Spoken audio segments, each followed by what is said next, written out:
नमस्कार दोस्तों, स्वागत है आप सभी का आपके अपने परिवार स्टडी शाला 2.0 में। और दोस्तों, आज जो हम लोग का सेशन होने वाला है वो चर्चित पुस्तकें एवं लेखक पर होने वाला है और ये इसका पहला पार्ट होगा। ठीक है। और इसमें क्या क्या चीजें हम लोग पढ़ने वाले हैं, तो इसमें करंट की किताबें नहीं होंगी।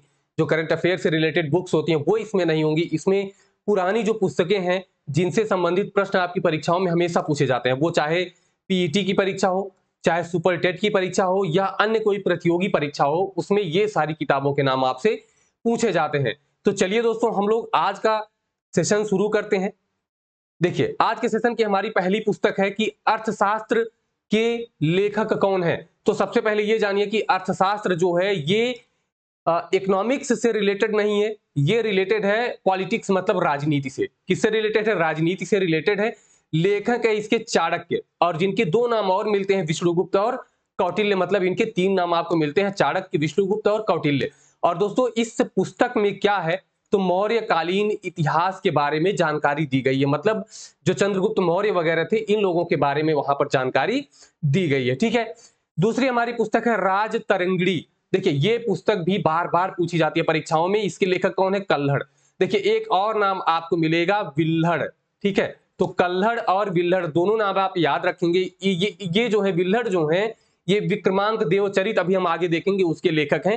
फिलहाल दोस्तों, अगर आपको पीछे नहीं दिख रहा हो तो मैं आपको बता रहा हूं कि कल्हड़ जो है राजतरंगिणी के लेखक हैं। और दोस्तों, राजतरंगिणी में क्या दिया है, तो जो कश्मीर का इतिहास है वो राजतरंगिणी में दिया हुआ है पूरा। तो ये भी आप याद रखेंगे। देखिए, हम लोग क्या क्या लेके चल रहे हैं, पुस्तक का नाम है, लेखक का नाम है और उससे संबंधित कुछ विशेष बिंदु है, तो उनके बारे में हम लोग लेकर के चल रहे हैं। जैसे आपसे प्रश्न पूछ ले कि अर्थशास्त्र में किस काल का जो है इतिहास दिया हुआ है, तो आपको याद होना चाहिए कि मौर्य काल का इतिहास दिया हुआ है।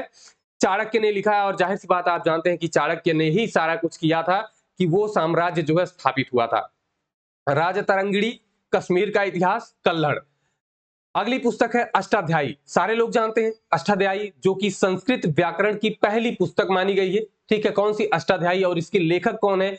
तो महर्षि पाणिनि, जिसमें 14 माहेश्वर सूत्र की भी रचना जो है इसमें दी गई है अष्टाध्यायी में। और नाम से ही स्पष्ट है कि अष्ट अध्याय मतलब 8 अध्याय इसमें दिए हुए हैं। अब इसमें बात कर लेते हैं कि इसमें क्या क्या चीजें दी हुई हैं। तो मौर्य के पहले का इतिहास, अभी आपने क्या देखा, मौर्यकालीन इतिहास किसमें देखा? अर्थशास्त्र में। और इसमें है मौर्य काल के पहले का इतिहास है। और दोस्तों, ये संस्कृत भाषा व्याकरण की पहली पुस्तक है। ठीक है। तो अष्टाध्यायी किसने लिखा है? महर्षि पाणिनि ने। अगला है महाभाष्य। किसने लिखा है दोस्तों? पतंजलि ने लिखा है। याद रखेंगे आप, महाभाष्य पतंजलि। और इसमें क्या दिया हुआ है, तो इसमें शुंग वंश का इतिहास दिया गया है। देखिए दोस्तों, अगर आपको जीवन में कुछ आगे करना है, ठीक है, तो बिल्कुल आपको एकदम लग जाना पड़ेगा। अगर आप ये सोच रहे हो कि इतनी सारी किताबें कौन याद करे, तो आपका 1 से 2 नंबर, कोई भी आप परीक्षा दे रहे हो, चाहे पेट की परीक्षा दे रहे हो या सुपर टेट की परीक्षा दे रहे हो, आप कोई भी परीक्षा दे रहे हो दोस्तों, तो वहां पर 1 से 2 नंबर आपके कम हो जाएंगे। और आप जानते हैं 1 से 2 नंबर का मतलब कितना होता है।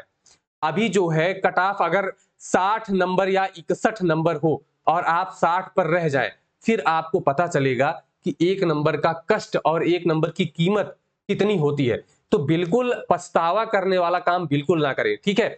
और हमारा एक टेलीग्राम परिवार है, जिसे हम लोग चैनल नहीं परिवार कहते हैं, उसका भी नाम है स्टडी शाला 2.0 ऑफिशियल। ठीक है। स्टडी शाला 2.0 ऑफिशियल के नाम से है। तो आप उसे ज्वाइन कर ले, जो भी क्लासेस होती हैं उनकी पीडीएफ वहां पर प्रोवाइड करा दी जाती हैं। ठीक है। और जहां तक सुपर टेट के वैकेंसी की बात है, तो हम इस पर भी किसी दिन बात कर लेंगे या जल्दी ही बात कर लेंगे कि क्या है इसका मामला। अब देखिए, नेक्स्ट अगली पुस्तक है हमारी कि कल्पसूत्र। ठीक है। सबसे पहले आप ये जानिए कि कल्पसूत्र जो है, ये जैन धर्म के तीर्थंकर थे। आप जानते हैं कि जैन धर्म के जो अनुयायी, आप एक तरीके से कह सकते हैं या गुरु कह सकते हैं, जैन धर्म के जो गुरु होते थे उन्हें तीर्थंकर कहा जाता था। तो इन्हीं जैन तीर्थंकर के बारे में उनकी जीवनी किसमें लिखी गई है? कल्पसूत्र में। किसने लिखा है? भद्रबाहु ने लिखा है। किसने लिखा है दोस्तों? भद्रबाहु ने लिखा है। जब आप जैन धर्म, बौद्ध धर्म पढ़ेंगे तो वहां पर भी ये किताबें मिलेंगी। और इसके बारे में हम लोग एक अलग से वीडियो जरूर देखेंगे। ठीक है। जिसमें धर्मों से रिलेटेड जो भी किताबें हैं वो आपको मिल जाएंगी। अगली किताब है चरक संहिता। और दोस्तों, ये पीईटी में शायद पूछी गई थी पिछली बार। ठीक है। इससे पहले का जो पेट एग्जाम है वो किसी सेट में ये पूछा गया था कि जो चरक संहिता है, ये किससे संबंधित पुस्तक है। देखिए यहां पर लेखक का नाम नहीं पूछा कि किसने लिखा है, किससे संबंधित पुस्तक है, मतलब इस पुस्तक में क्या दिया हुआ है, इतिहास दिया हुआ है, राजनीति के बारे में है या किसके बारे में है। तो दोस्तों आप ये जानिए कि चरक जो थे वो कनिष्क, कुषाण वंश का शासक था कनिष्क, तो कनिष्क के राज वैद्य थे। इसका मतलब वो जो लिखेंगे कैसी होगी, चिकित्सा से संबंधित किताब होगी। अब ये किताब किससे थी, तो दोस्तों ये आयुर्वेद चिकित्सा से थी। किससे संबंधित थी, आयुर्वेद चिकित्सा से संबंधित ये किताब थी। देखिए एक मिनट, ये पेज में थोड़ा सा किनारे करके आपको दिखाऊं। देखिए आयुर्वेद चिकित्सा से संबंधित ये किताब थी। डन है। चलिए नेक्स्ट है बुद्ध चरित। क्या है दोस्तों, बुद्ध चरित, ये भी आपकी किताब पूछी गई थी, सुपर टेट में पूछी गई है। सुपर टेट का जो 68 ये 69,000 वाली वैकेंसी थी उसमें ये पुस्तक का नाम पूछा गया था कि बुद्ध चरित किसने लिखा है। किसने लिखा है दोस्तों, तो ये लिखा है अश्वघोष ने। अब देखिए बुद्ध चरित मतलब महात्मा बुद्ध के बारे में है, तो ये किससे संबंधित होगा, ये संबंधित होगी किताब आपकी बौद्ध धर्म से संबंधित होगी। ठीक है, और इसे बौद्धों का रामायण भी कहा जाता है। जैसे रामायण में, ठीक है, जैसे रामायण में दोस्तों श्री राम जी का चरित्र दिखाया गया है, वैसे ही बुद्ध चरित्र में किसका चरित्र दिखाया गया है, बुद्ध का चरित्र दिखाया गया है, और इसे इसीलिए बौद्धों का रामायण भी कहा जाता है। किसने लिखा है, अश्वघोष ने लिखा है। ठीक है, किसने, अश्वघोष ने लिखा है। यहां पर मैं ट्रिक नहीं बता रहा हूं, ट्रिक किसी और दिन चर्चा कर लेंगे, जो इंपॉर्टेंट और किताबें होंगी उनसे हम देख करके चर्चा कर लेंगे। ठीक है, अब देखिए अश्वघोष किसके दरबारी थे, तो ये कनिष्क के राज कवि थे। ठीक है, कनिष्क वही कुषाण वंश वाला कनिष्क, उसके राज कवि थे। और दोस्तों बिल्कुल यहां से आप ये भी अंदाजा लगा सकते हैं कि कनिष्क जो था किस धर्म को मानने वाला रहा होगा, तो बिल्कुल आप बताएंगे कि बौद्ध धर्म को मानने वाला रहा होगा। कैसे पता, क्योंकि जब इसका राज कवि अश्वघोष और वो बुद्ध धर्म से संबंधित रचनाएं लिख रहा है, तो जाहिर सी बात है कि जो राजा होगा वो भी उसी धर्म का पालन करता होगा, अनुयायी होगा। ठीक है, तो ये आप समझ गए बुद्ध चरित किसका, अश्वघोष की पुस्तक है। अगला है प्रयाग प्रशस्ति और इलाहाबाद प्रशस्ति। ठीक है, मतलब या प्रयाग प्रशस्ति कहिए या इलाहाबाद प्रशस्ति कहिए, वैसे ज्यादातर नाम आपको इलाहाबाद ही मिल सकता है, उस समय इलाहाबाद का नाम इलाहाबाद ही था। अब देखिए क्या है, किसने लिखा है, हरिसेन ने लिखा है। इस लेख को किसने लिखा है, हरिसेन ने लिखा है। ये कोई पुस्तक नहीं है, ये एक लेख है, प्रयाग प्रशस्ति। कहां पर है, प्रयागराज में है दोस्तों, इलाहाबाद में है।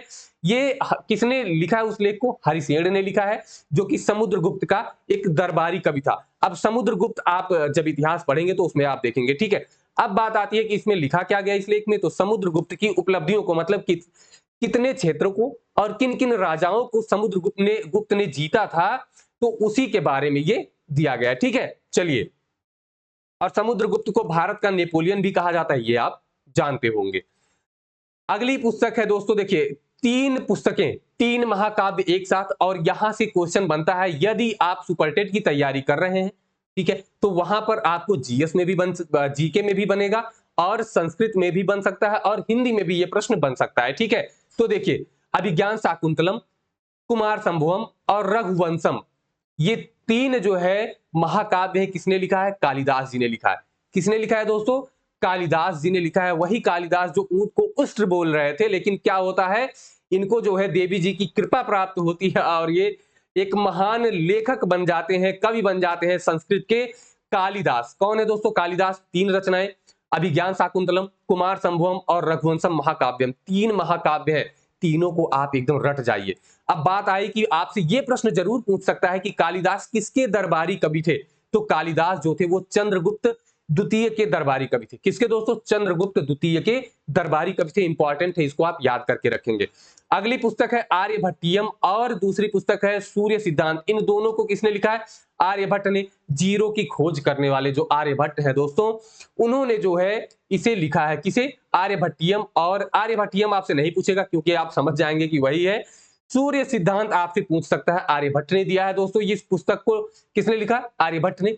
क्या क्या है इसमें, तो पृथ्वी और सूर्य के बारे में, किसके किसके, पृथ्वी और सूर्य जो चक्कर लगाते हैं ना, तो उन चीजों के बारे में इसमें दिया हुआ है। तो इस वीडियो में दोस्तों हम लोग क्या पढ़ रहे हैं, हम लोग जो विदेशी लेखक थे उनके बारे में नहीं देखेंगे, जो अपने ही यहाँ के थे, और इतिहास से संबंधित चीजें अभी हम लोग देख रहे हैं। ठीक है, चलिए अगले मृक्ष कटिकम, मृक्ष मतलब होता है मिट्टी और कटिकम मतलब होता है गाड़ी, मतलब खिलौना वाली जो गाड़ी होती है। तो मिट्टी की खिलौना गाड़ी जो होती है उसे कहते हैं मृक्ष कटिकम, ठीक है। और ये किसने लिखा है दोस्तों, तो ये लेखक है शूद्रक। ये इंपॉर्टेंट पुस्तक है, इसे आप याद रखेंगे। शूद्रक लेखक है, इन्होंने लिखा है। और किस काल में, तो ये भी गुप्त काल में इसकी भी रचना की गई है, ठीक है। तो ये याद रखेंगे, शूद्रक, गुप्त काल, मृक्ष कटिकम मतलब मिट्टी की खिलौना गाड़ी। अगला है हर्षचरित और कादंबरी। ये दो रचनाएं हैं, ठीक है, अलग अलग और इंपॉर्टेंट है, मोस्ट इंपॉर्टेंट है। कादंबरी भी पूछा जा सकता है और हर्षचरित, कादंबरी पूछा भी गया है। किसने लिखा है दोस्तों, बाण भट्ट ने लिखा है। किसने लिखा है, बाण भट्ट ने लिखा है। किसके बारे में है दोस्तों, ये देखिए हर्षचरित, ये राजा हर्ष, ठीक है, वर्धन वंश जो था, कौन सा वर्धन वंश था, उसमें एक राजा थे हर्षवर्धन। तो उन्हीं के बारे में, ये हर्ष के शासन व चरित्र से संबंधित रचना है हर्षचरित्र। किसने लिखा है, बाण भट्ट ने। दो पुस्तकें हैं, कादंबरी और हर्षचरित, बाण भट्ट ने लिखा है। अगली पुस्तक का नाम है प्रियदर्शिका, रत्नावली और नागानंद। अब वही हर्षवर्धन जिसे आपने अभी देखा है दोस्तों, वही हर्ष ने ये तीनों की रचना की है, ऐसा इतिहास में मिलता है। लेकिन यह कहा जाता है कि एक धावक नाम का लेखक था जिसने हर्ष, ये राजा तो थे ही, इनसे पुरस्कार लेकर इनके लिए संस्कृत में ये तीन नाटक लिखे। कौन से, प्रियदर्शिका, रत्नावली और नागानंद। तो ये आप याद रखेंगे कि प्रियदर्शिका, रत्नावली, नागानंद किसने लिखा है, तो राजा हर्ष ने लिखा है। फिलहाल ये चीज आप अलग से जानते रहिए, लेकिन ये तीनों का नाम आप जानेंगे, प्रियदर्शिका, रत्नावली और नागानंद किसने लिखा है, हर्ष, राजा हर्ष ने लिखा है। अभी एक और आपको नाम मिलेगा, श्रीहर्ष, तो वहां पर कंफ्यूज मत होइएगा, ठीक है, आगे मिलने वाला है। अगली रचना है 10 कुमार चरित। क्या है, 10 कुमार चरित। इनके बारे में थोड़ा बहुत आगे हम लोग और दूसरी वीडियो में देखेंगे, लेकिन आज केवल लेखक और रचना और उससे संबंधित थोड़ी बहुत चीजें। देखिए 10 कुमार चरित किसने लिखा है, दंडी ने लिखा है, ठीक है। और दोस्तों ये पल्लव शासक नरसिंह वर्मन द्वितीय के दरबारी कवि थे। अब पल्लव शासक आप समझ सकते हैं, दक्षिण भारत के राजा थे ये लोग, और उसी में इन्हीं के जो है संरक्षण में दंडी रहते थे, और उन्होंने 10 कुमार चरित लिखा है। तो ये 10 कुमार चरित, दंडी, ये आपसे नहीं पूछा जाएगा, ठीक है, किसके दरबारी कवि थे, क्योंकि ये उतने महत्वपूर्ण कवि नहीं है। फिर भी ये रचना आपसे संस्कृत में पूछी जा सकती है। अगला है मिताक्षरा। अब देखिए मिताक्षरा किसने लिखा है, विज्ञानेश्वर ने लिखा है। किसने लिखा है दोस्तों, विज्ञानेश्वर ने लिखा है। और ये याज्ञवल्क्य की स्मृति पर एक व्याख्या है, और हिंदू विधि ग्रंथ भी कहा जाता है। किसे, मिताक्षरा को कहा जाता है, ठीक है। तो ये एक बहुत बड़े विधि के ज्ञाता थे, और इन्होंने मिताक्षरा एक पुस्तक लिखी। नाम क्या है इनका, विज्ञानेश्वर। तो ये आप याद रखेंगे कि विज्ञानेश्वर, मिताक्षरा, ठीक है, मतलब मिताक्षरा विज्ञानेश्वर ने लिखा है। अब देखिए विक्रमांक देव, हमने बताया था जब कल्हड़ बता रहे थे, राज तरंगिणी, और वहीं पर बताया था कि एक विल्हड़ नाम भी आपको मिलेगा, ठीक है। तो ये विल्हड़ जो है, देखिए विक्रमादित्य, ये लिखा है VI, मतलब ये रोमन अंक में 6 होता है, ठीक है। तो ये जो है विक्रमादित्य छठवें जो थे, उनके जीवन के बारे में। अब आप ये मत कहिएगा विक्रमादित्य जो पुराने वाले थे, वो गुप्त वंश वाले या मौर्य वंश वाले जो भी थे, तो ये वो नहीं है मेरे दोस्तों। ये चालुक्य, जो कल्याणी के चालुक्य, चालुक्य वंश दो, वातापी के चालुक्य और कल्याणी के चालुक्य। तो इसमें जो कल्याणी के चालुक्य थे, उसमें एक राजा हुआ विक्रमादित्य, तो ये उसके दरबारी कवि थे, और इसीलिए इन्होंने लिखा विक्रमांक देवचरित, मतलब विक्रमादित्य, तो विक्रमांक देवचरित, ठीक है, डन है। आगे चलते हैं। गीत गोविंद, गीत गोविंद को किसने लिखा, जयदेव ने लिखा है। तो आप याद कर सकते हैं, जग मतलब, एक मिनट, जग मतलब जा से जयदेव और गा से गीत गोविंद, ठीक। तो ये भी याद रखेंगे, गीत गोविंद किसने लिखा है, जयदेव ने लिखा है। पृथ्वीराज रासो के बारे में आप लोग जानते ही हैं, चंद बरदाई ने लिखा है। ये पृथ्वीराज जो है, पृथ्वीराज तृतीय, कौन थे, पृथ्वीराज तृतीय जो थे, जिन्हें पृथ्वीराज चौहान के नाम से आप जानते हैं, गोरी का युद्ध जिनसे हुआ था। तो पृथ्वीराज तृतीय के बारे में ये पुस्तक पृथ्वीराज रासो लिखी गई है। उस समय में जो है ना, जो रासो का साहित्य होते थे, वो क्या होते थे दोस्तों, राजाओं की जो है प्रशंसा गाई जाती थी उसमें। तो ये पृथ्वीराज रासो जो है, पृथ्वीराज तृतीय के बारे में है। अगली पुस्तक है नैषधीय चरित, ये भी इंपॉर्टेंट है, ये लिखा है श्रीहर्ष ने। अब आप ये मत समझिएगा कि वो जो राजा हर्ष है वो है, नहीं, ये श्रीहर्ष है, और इन्होंने लिखा है नैषधीय चरित, ठीक है। तो ये आप याद रखेंगे। और एक ये भी इंपॉर्टेंट पुस्तक है पंचतंत्र, तो ये किसने लिखा है दोस्तों, विष्णु शर्मा ने लिखा है। किसने लिखा है? विष्णु शर्मा ने लिखा है। और ये जितनी भी रचनाएं अभी तक मैंने आपको बताई हैं वो मोस्ट इंपॉर्टेंट रचनाएं हैं। तो 20 लेखकों की लगभग 25 रचनाएं हम लोगों ने आज देख लिया है। अब दोस्तों इसके बाद जो पार्ट 2 आने वाला है इसका, ठीक है, पार्ट 2 आएगा, उसमें जो है मुगल कालीन, ठीक है, जो मुगल कालीन लेखक हुए थे उनके बारे में हम लोग पढ़ लेंगे, उनकी रचनाएं देख लेंगे। उसके बाद एक और वीडियो आ जाएगी आपकी, किसके बारे में होगी? वो आधुनिक, जो आधुनिक इतिहास है या आधुनिक भारत आप कह सकते हैं, उसमें कुछ रचनाएं इंपॉर्टेंट है। और उसी के साथ कुछ और जो या तो इसी में डाल देंगे, दूसरे वाले में मुगल कालीन वाले में जो विदेशी लेखक हैं, जैसे मेगस्थनीज है जिसकी इंडिका है, सीयूकी, ठीक है, फोको की, ये सारे जो फायान है, भेनसांग है, इन सब की जो रचनाएं हैं इनके बारे में भी हम लोग अलग से देख लेंगे, ठीक है। तो इसका और भी पार्ट आपको मिल जाएगा। तो दोस्तों तैयारी करते रहिए, और इसका पीडीएफ प्राप्त करने के लिए हमारा टेलीग्राम चैनल है, इसी यूट्यूब चैनल के नाम से टेलीग्राम चैनल भी है, तो वहां आप जाकर देख सकते हैं। और दोस्तों आप लोगों की डिमांड है, जैसे अभी करंट अफेयर्स के बारे में और जीके के बारे में आपको एक वीडियो मिली है और उसमें बताया गया कि कहां से क्या क्या आपको पढ़ना है, ठीक है। ऐसे ही और भी विषयों के बारे में आप लोगों की डिमांड है, तो उसको हम लोग आगे देख लेंगे, धीरे धीरे करके एक एक सब्जेक्ट को आगे करते रहेंगे, ठीक है। तो फिर मिलेंगे दोस्तों, तब तक के लिए नमस्कार, धन्यवाद, जय हिंद।